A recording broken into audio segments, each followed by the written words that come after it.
Saudações rubro-negras! Saudações rubro-negras. Bom, Fátio, tudo bem?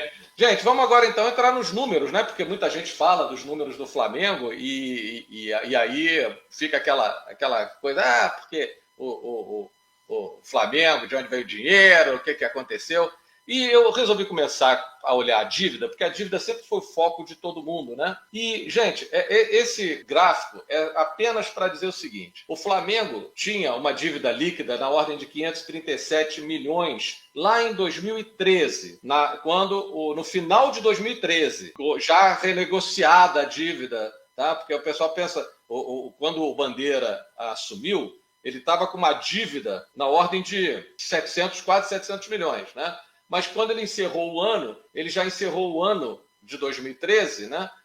Com a dívida um pouco mais equacionada, alguns descontos negociados, parcelamentos e coisas do Profut, principalmente do Profut. Foi o grande impacto na dívida, é o Profut, que ele é dado desconto. Se você mantiver em dia, você vai ter essa dívida caindo, e é isso que o pessoal hoje reclama, porque eles não conseguem manter a deles em dia e eles não têm o desconto que nós estamos usufruindo até hoje. Então, para contar uma história longa e curta, lá em 2013, nós precisávamos gerar de caixa, nós precisávamos 7 anos de geração de caixa para pagar a nossa dívida. 7 anos. Aquele valor de 7,2 ali de 2013 é a relação que tem entre o tamanho da dívida e a quantidade de caixa que a gente gerava na nossa operação. Então, nós precisaríamos de 7 anos iguais de geração de caixa para pagar aquela dívida.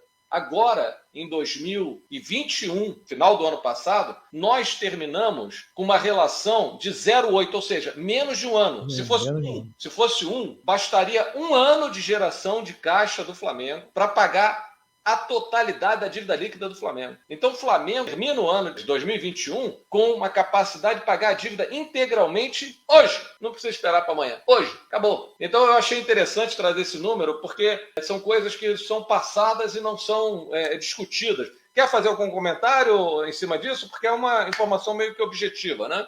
Isso só mostra o poderio da nossa torcida, né? Porque a gente, né, o Flamengo, ele cresceu a receita não só vendendo jogadores, né, mas a marca Flamengo, a exploração da camisa e, obviamente, a premiação pelos títulos e a arquibancada. E é por isso que o Flamengo quer fazer um estádio para 110 mil pessoas. E isso aí vai nos tornar ainda mais Midas, né? Vamos dizer assim, gerar mais inveja. E aí a gente vê uma flutuação ali em 2020, né? Vocês veem, olha a coisa como é interessante.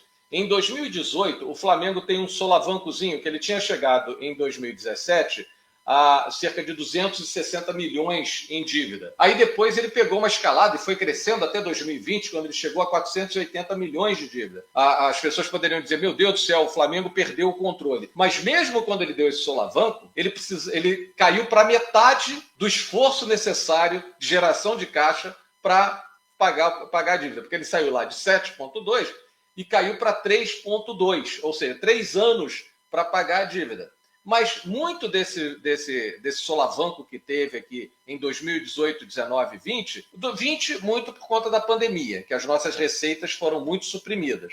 Mas 18 e 19 foi um investimento no futebol, que o Flamengo pegou o dinheiro que estava sobrando e disse, vou agora botar jogador, vou investir no futebol para ser campeão. Então, isso que aconteceu lá em 18 e 19 foi decorrente de investimento. 20 não. 20 foi um problema, falta de estádio, as receitas foram suprimidas, então a coisa ficamos alguns meses sem futebol e com a conta vem. O salário é pago e as outras dívidas são pagas, e o Flamengo teve uma supressão, teve uma redução das suas receitas. Mas aí, quando chega em 2021, o Flamengo arrebenta de novo de ganhar dinheiro, e aí nós vamos mostrar de onde saiu todo esse dinheiro, que a mídia paulista fica tão preocupada, de onde que sai o dinheiro do Flamengo, né?